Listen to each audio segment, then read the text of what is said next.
courage. Come on and let it in. Silver dollar moon is filling up this autumn sky. I'm laying on the picnic table thinking about goodbyes. Stars aren't even coming out, but I know they're all right. 'Cause faith and hope carry me when things aren't in plain sight. Oh, hey, hey, hey. Hey, hey, hey, hey, hey.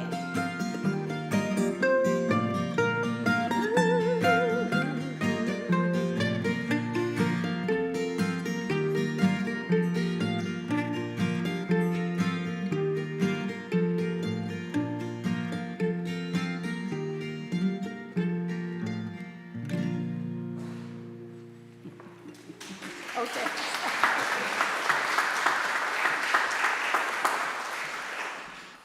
Good morning. It's nice to see that many of you braved all the thunderstorms last night and made it here safely. My name is Tom Hester, and I am very pleased to welcome you to the First Unitarian Society of Milwaukee. I am very pleased to serve as your worship associate today, and I'm delighted to introduce our pulpit guest. Many of you may know Dale Skaggs, who's affectionately known as our unofficial deacon. He has been a member of First Church since 2007 and has served as worship associate, trustee, pastoral care associate, and has served on a number of committees and task force. His professional career included management roles in technology companies, university art gallery management, and management of visual effects studio operations. Recent years have seen Dale working to bring an old farm back to life using organic practices. He lives with his wife, Linda Lambert, in the 1889 row house next door to First Church. On a personal note, I have deep gratitude for Dale's actions as a worship associate during a service on May 25th, 2014. He invited members to introduce themselves to someone they didn't know. This is how I met my late wife, Susan Mitten. Thank you, Dale.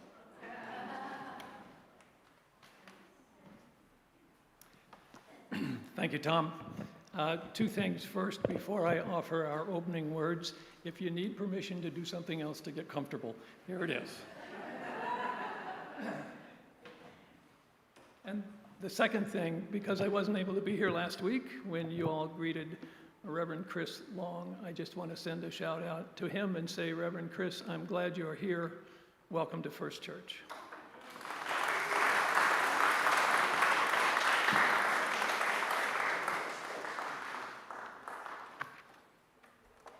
Our opening words this morning are from Wendell Berry, The Peace of Wild Things. When despair for the world grows in me, and I wake in the night at the least sound, in fear of what my life or my children's lives may be, I go and lie down where the wood drake rests in his beauty on the water, and the great heron feeds. I come into the peace of wild things, who do not tax their lives with forethought of grief.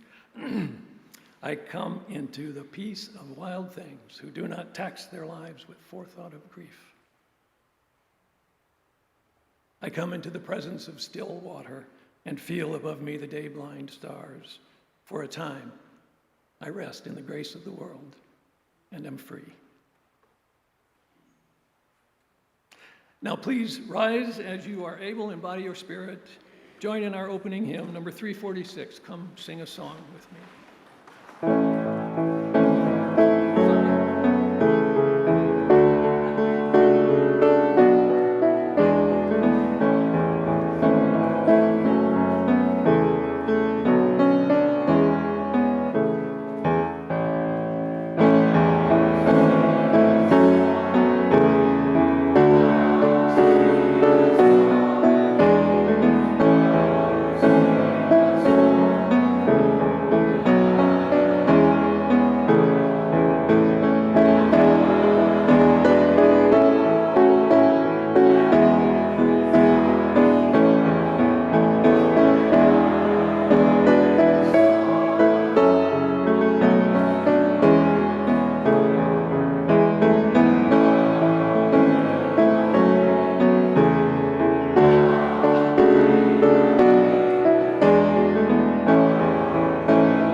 Now we will enter a time of meditation and shared silence, followed by the seated singing of hymn 123, Spirit of Life.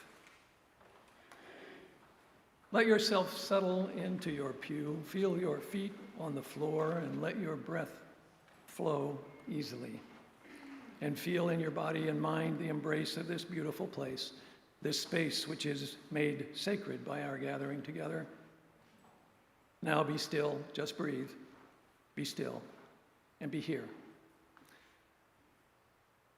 Spirit of life and love, mysterious spirit that moves within, among, and beyond us, help us see the beauty that shines out in every moment through every darkness. Help us learn how to live in those liminal spaces, those in-between places where we so often find ourselves.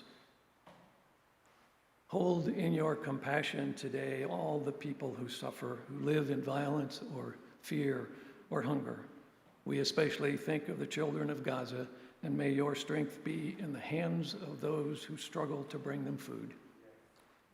Soften the hearts of the powerful in Gaza and in all the world. I also want to say that we think this morning of all of the people here at home who are dealing with the impact of the storms overnight. May they be well.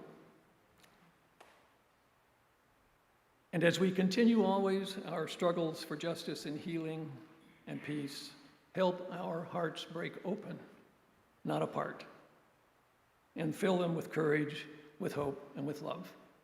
May it be so.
Welcome again to the First Unitarian Society of Milwaukee. We are a community of many identities. We welcome people of all genders, sexualities, ages, races, ethnicities, histories, and bodies.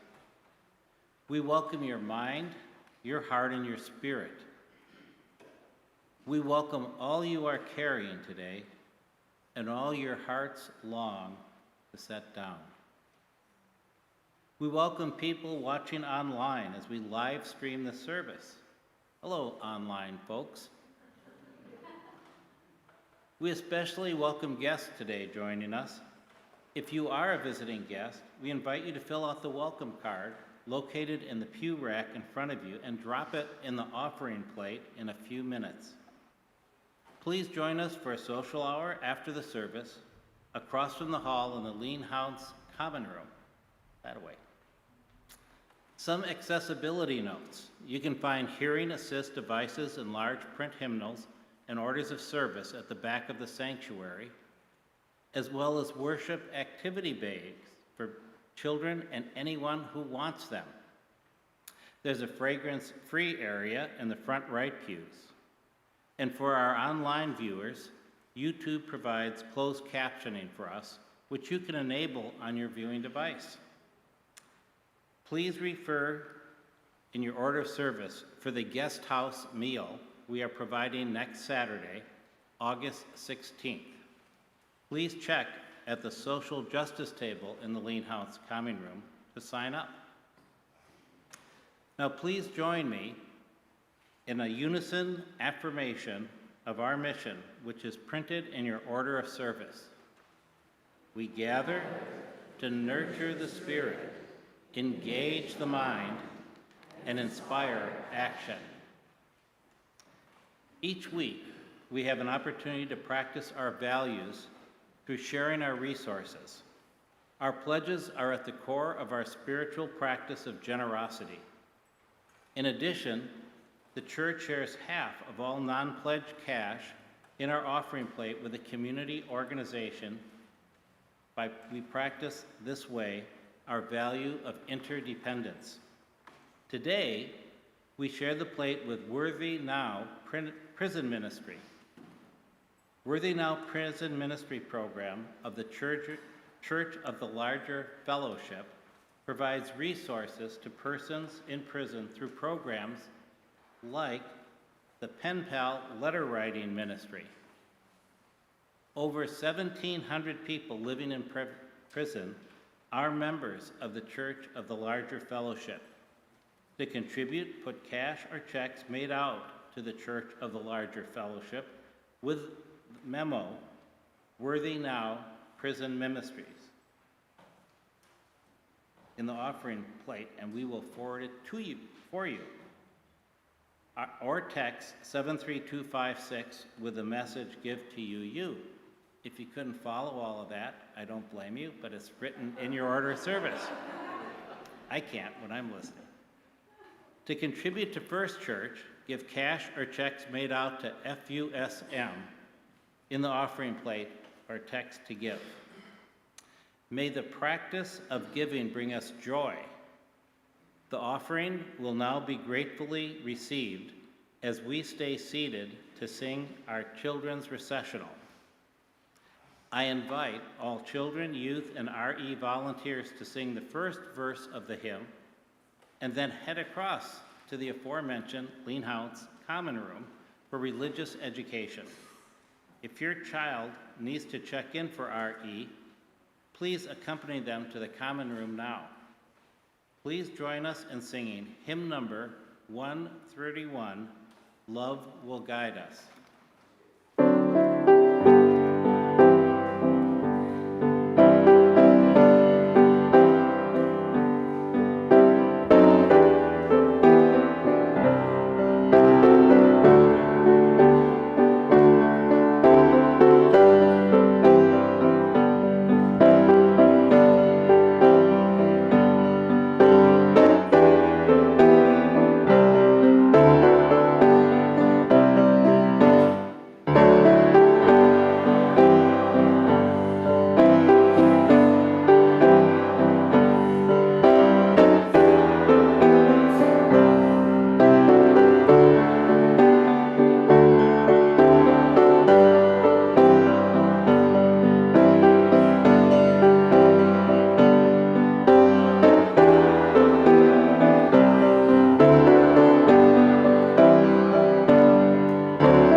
Our reading today was selected by Dale Skaggs. I'm not sure if the meaning behind this is Isaac Newton meets spirituality, but it's called Gravity's Law by the German poet Rainer Maria Rilke. How surely gravity's law, strong as an ocean current, takes hold of even the strongest thing and pulls it toward the heart of the world. Each thing, each stone, blossom, child is held in its place.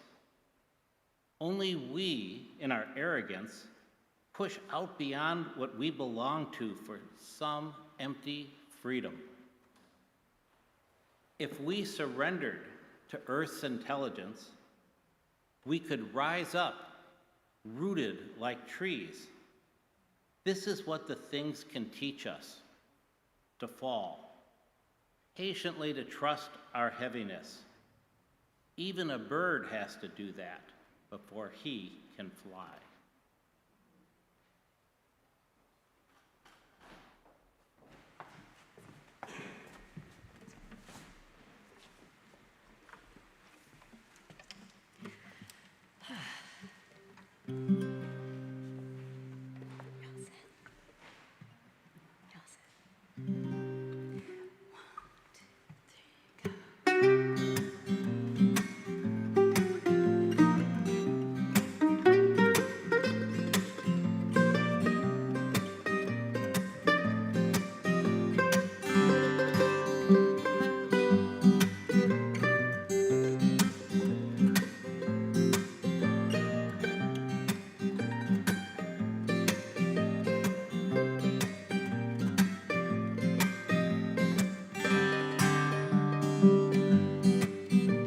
Oh, call this not a vale of tears, a world of gloom and sorrow. 'Cause half the grief that comes over us from self we often borrow. 'Cause earth has a spell for loving hearts. Why should we seek to break it? The folly is within ourselves. 'Cause the world, it's what we make it.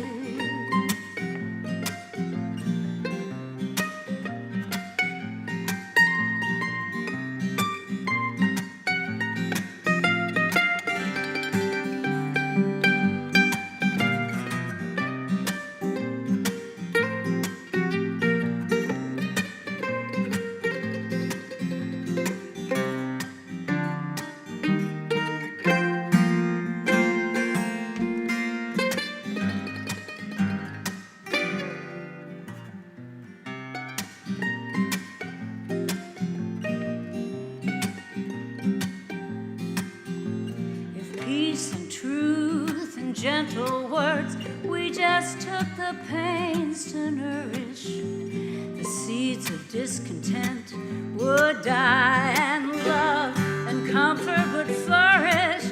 'Cause the earth is beautiful and good, how long will we mistake it? Let's scatter flowers instead of thorns.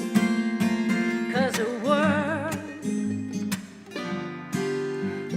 sweet, sweet old world, oh the world, the world, the world, it's what we make it. This sweet, sweet old world, it's what we make it. And only we can save it.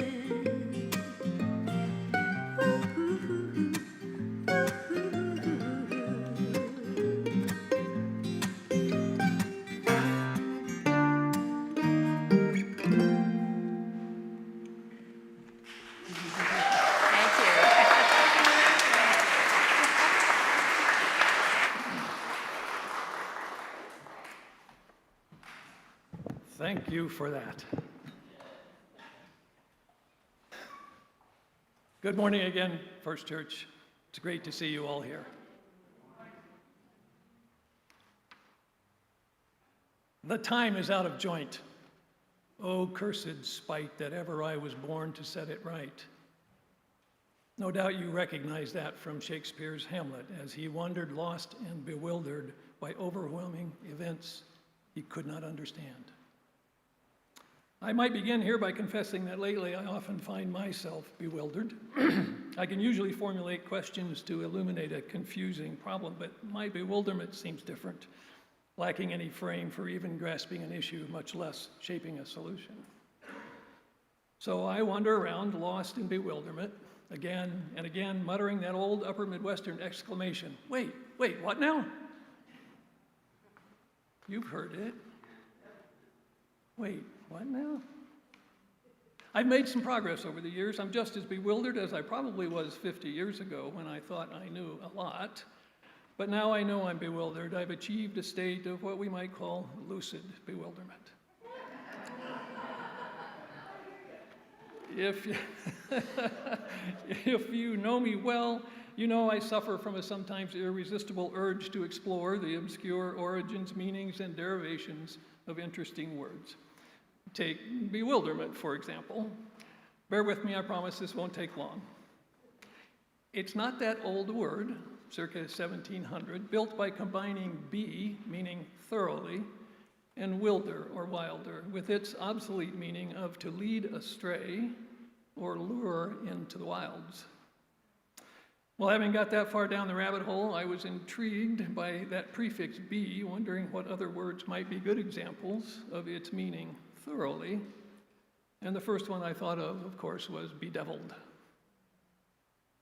Then Mr. Golden, my high school English teacher, said into my mind's ear, you must use words in a sentence to cement your understanding of them. So here goes. I am bewildered by the actions or inaction of people in power, bewildered by the apparent indifference of so many of my fellow citizens, and I'm bedeviled by those ever-present competing impulses that arise in times that feel stressful or threatening. Fight, freeze, or flee. I'm also reeling from the naked viciousness in political struggles, brazen corruption and mendacity at high levels of government, the shocking violence that seems to be encouraged by those behaviors, and too often a pervasive fear of imminent disaster. And all of that is suffused with something I can only describe as heartache. Some of the stress I feel stems from loud and repetitive exclamations that all of this is unprecedented, an implicit warning that since we've never seen these things before, we don't have the wisdom or the tools to respond effectively, which tends to make us freeze, which I think is probably exactly what the authors of Project 2025 would like to see happen. 4 months ago, when I began thinking about this sermon, something in me was resisting the notion that all these recent events are unprecedented, because quite often much that was happening felt oddly familiar to me. In recent years, we have seen active shooter drills become commonplace in our schools. My strongest memories of grade school are of the duck and cover drills, which involved little children jumping under their desks or rushing to an inner hallway, then hunching down and covering their heads with their arms because at any moment, Soviet nuclear missiles might hit us. And hear this. The government has embarked upon and persists in modes of action whose legality and constitutionality are open to grave doubt. We see open or thinly veiled threats to liberties guaranteed under the First Amendment, open disregard for the constitutional powers of Congress, not to mention the Vice President's reference to resistors and dissenters as vultures and parasites, whom we can afford to separate from our society with no regret. Those words were in an essay in the New Yorker titled Civil Disobedience, written by Hannah Arendt, published in 1970. The LA Times recently published a timeline of events in what they called a turbulent year. Here's a sample of what they described. Students at an East LA high school staged a walkout to demand better educational opportunities and facilities. The Associated Press published a shocking photograph of the summary execution of a man on the street of a major city by an Army general. Students took over Columbia University administration buildings, insisting on their right to demonstrate and denouncing plans to build a gym in a nearby black neighborhood. In May, France erupted with nationwide anti-government demonstrations and a general strike by workers. Russia invaded a neighboring country to crush their movement toward democracy. The day before the November 5 presidential election, students in California took control of Valley State College's administration building to protest the institution's treatment of minority students. The headline of that piece in the LA Times was just the year, 1968. The subhead was "A Timeline of Anger, Grief, and Change." It was the year I graduated high school. It was the year Dr. King and Robert Kennedy were murdered. The year my grandfather died, and the year my brother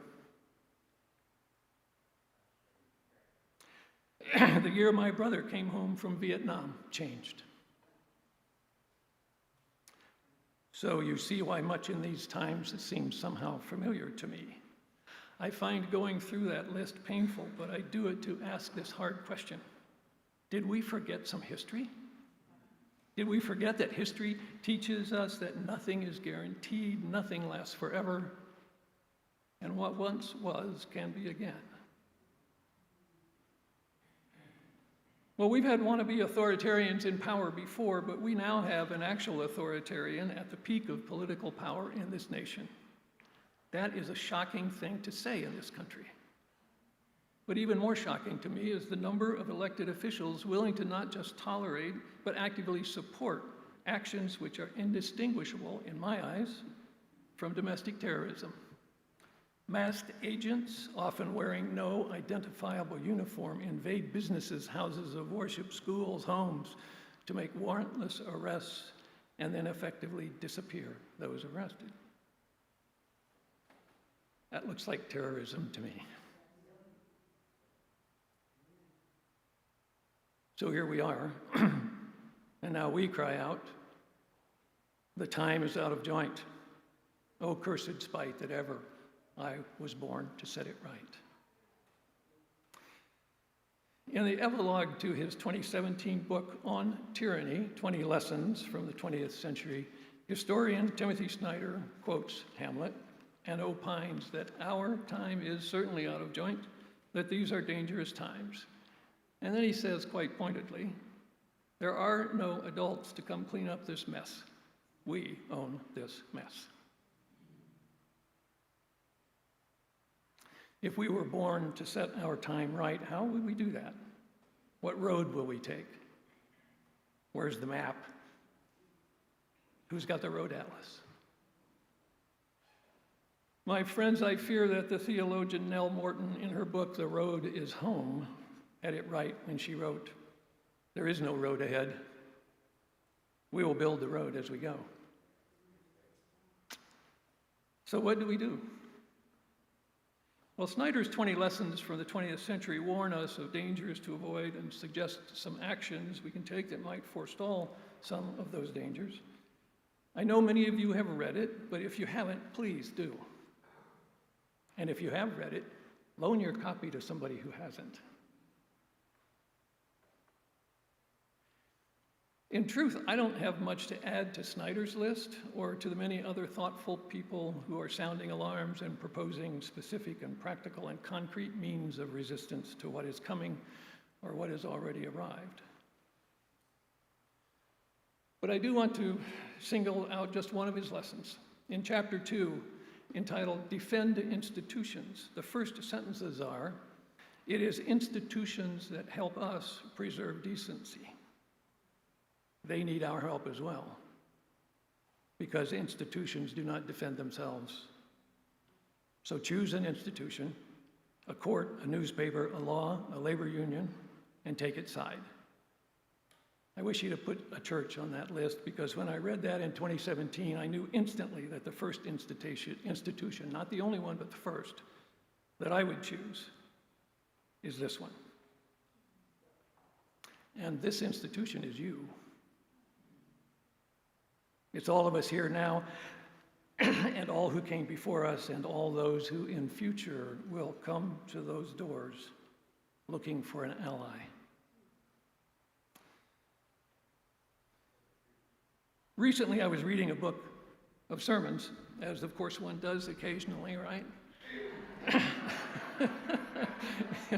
In a sermon titled "The Value of a Church," the Reverend John Cyrus, speaking from this pulpit about 65 years ago, said this: "To each of us, all the rest propose beliefs to live by, and to all of us, each proposes his own. And somewhere in our midst, I stand with the awful privilege of the pulpit, to speak both in wisdom and foolishness, the proposals of my own heart and my own mind. As much as we can, we range this believing world for all that mankind has proposed to believe. In this way, this church is an ally of every person." In simpler terms, I believe that we come here to help each other know how to live. How to live through unbearable sorrow, through devastating grief, through transcendent joy, through suffocating fear, and these days, through dangerous out-of-joint times.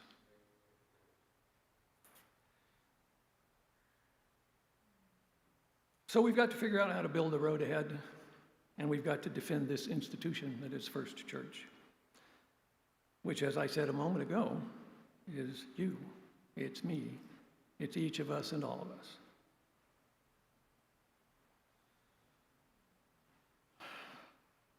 How do we do that? Well, first of all, buckle up. Put your own oxygen mask on first. You will be needed. Some combination of your wisdom, your energy, your courage, and your skills will be needed. And we can't afford to lose you in a hard landing. Seek to understand the terrain ahead. Try to see obstacles and prepare for them. Study some history. Read Timothy Snyder's book.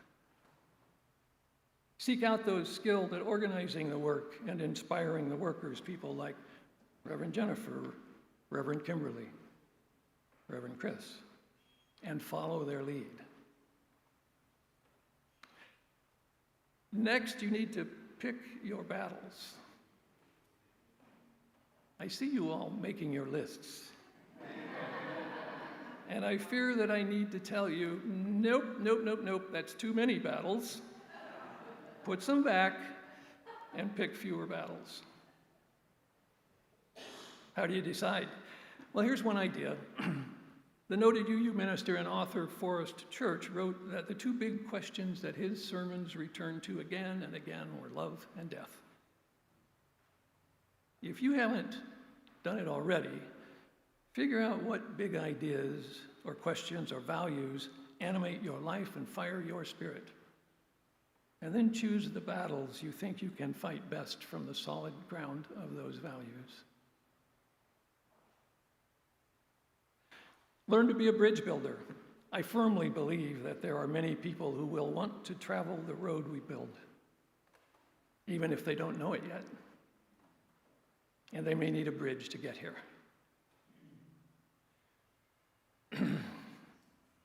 Pay less attention to the national news. Get to know your assembly rep. Join Common Ground, read the Shepherd Express, go to city council meetings, join the River Keepers, donate to the Urban Ecology Center or other local institutions. In other words, love your town. Love your town. It's one of the ways you can, in Rilke's words, rise up rooted like trees. Fly your country's flag. Fly it over your signs and banners that say, hate has no home here, no person is illegal, Black Lives Matter, we believe in science. You can go on with the list. Make the statement that this country and its flag belong to all of us.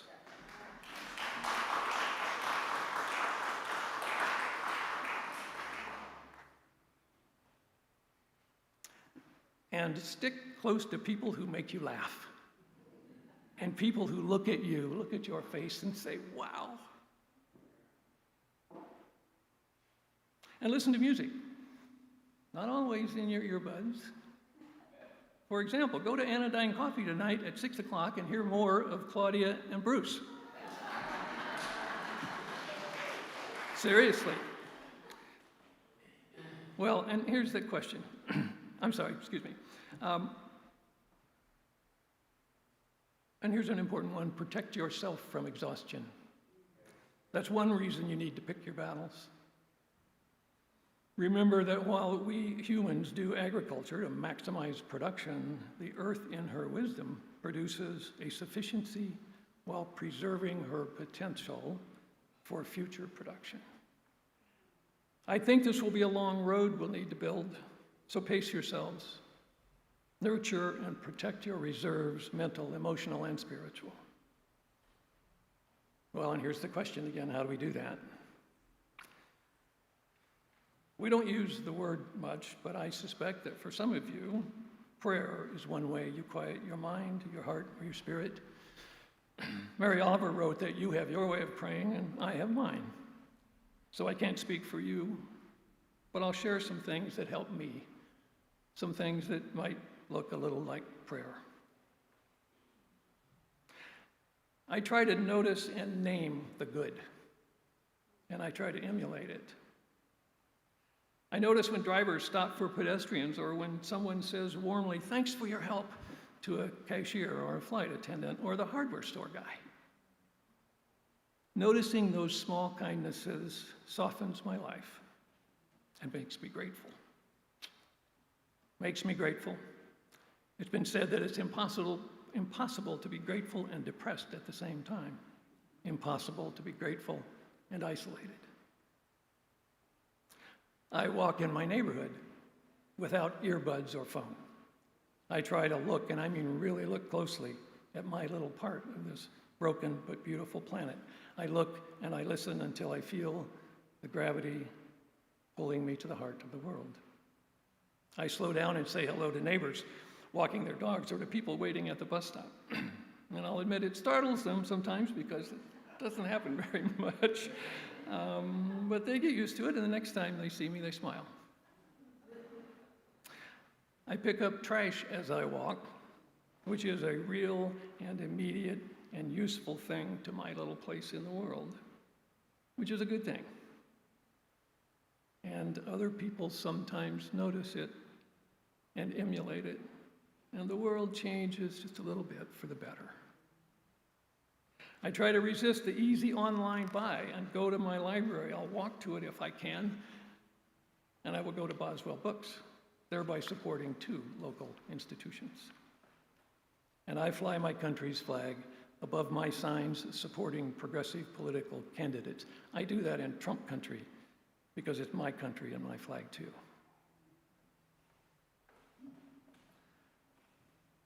I know that those are tiny little things, totally inconsequential to the world, but I try to do them all the time now, not because they'll change the world, but because they change me. They help me resist the acid cynicism which corrodes and erodes not only optimism, but hope.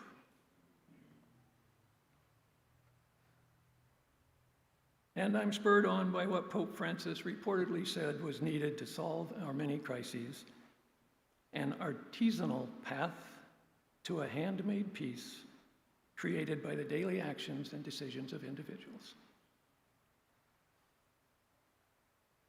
And finally, wherever I am in the world, I look for a place where I can sit still, be quiet, try to surrender to Earth's intelligence, and to sense the grace of the world that set Wendell Berry free.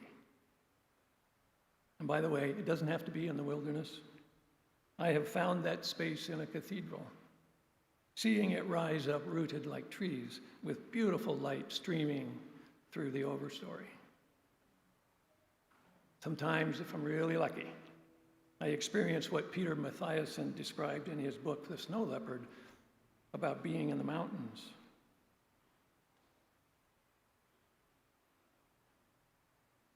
Gradually, my mind cleared itself, and wind and sun pour through my head as through a bell. I am returned into myself. And to glimpse one's own true nature is a kind of homegoing. To a place east of the sun, west of the moon, the homegoing that needs no home. When the smallness of my little efforts threatens to discourage me, I remind myself of something else that Pope Francis said in his homily in Baghdad in 2021. He said, "We do not need to become occasional heroes, but to become witnesses day after day after day." I have now proposed some of my ideas about how we're going to live through the times to come. Whether in wisdom or foolishness, it's not mine to judge. But I invite you to sort out those big animating ideas that fire your spirit, do the little things, and find the places that nurture your heart. Then pick your battles and help build a road that can take us to a better future. I will leave you with this call to action in a poem by Aurora Levins Morales. It's titled Summons.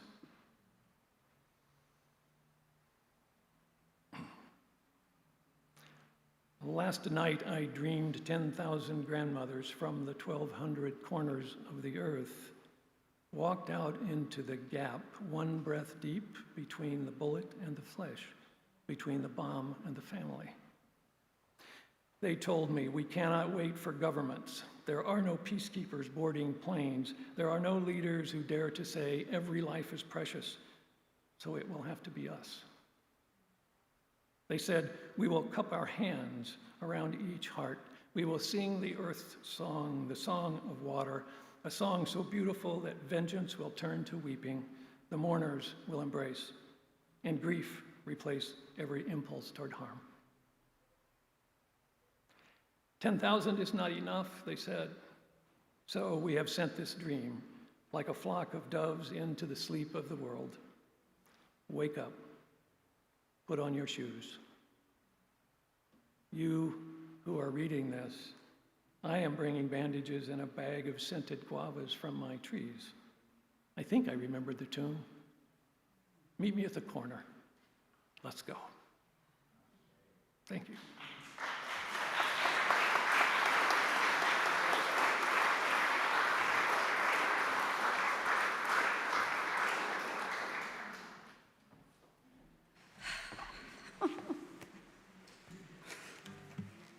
I'm a little verklempt.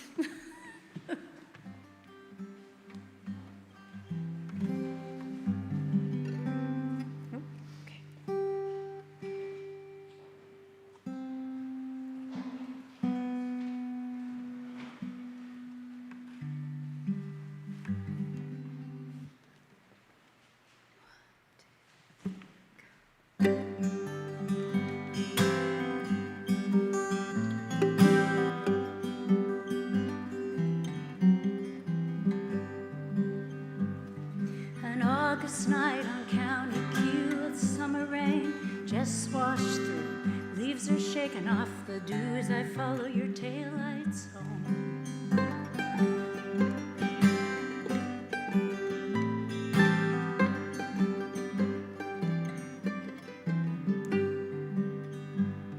The window's down and the radio's on. The crickets sing their ancient song.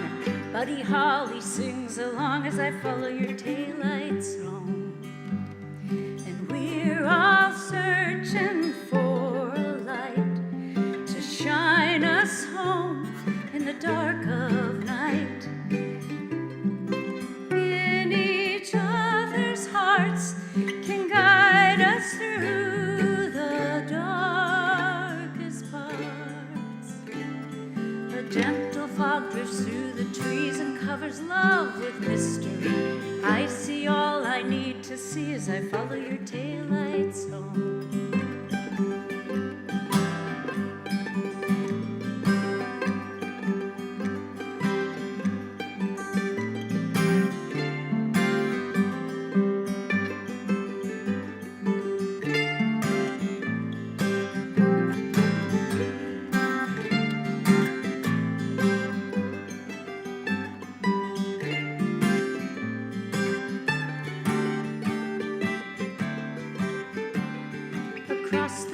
day a lonely loon, singing out till there are two. Soon I'll be home by the fire with you as I follow your taillights home.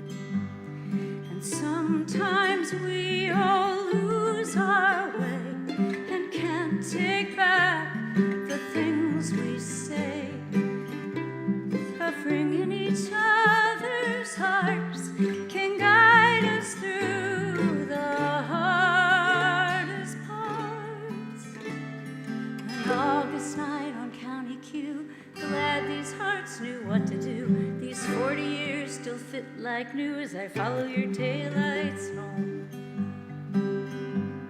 I follow your taillights home. Follow your taillights home.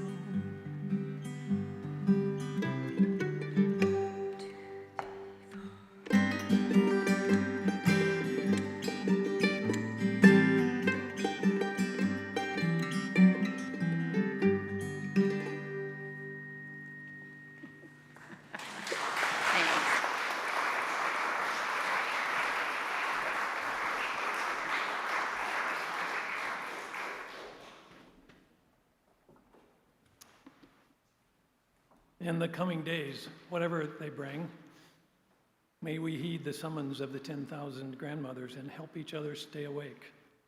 Let us not be ashamed to kneel if we kneel to help each other put on our shoes. Bring bandages and water and whatever fruit grows in your little corner of this beautiful world.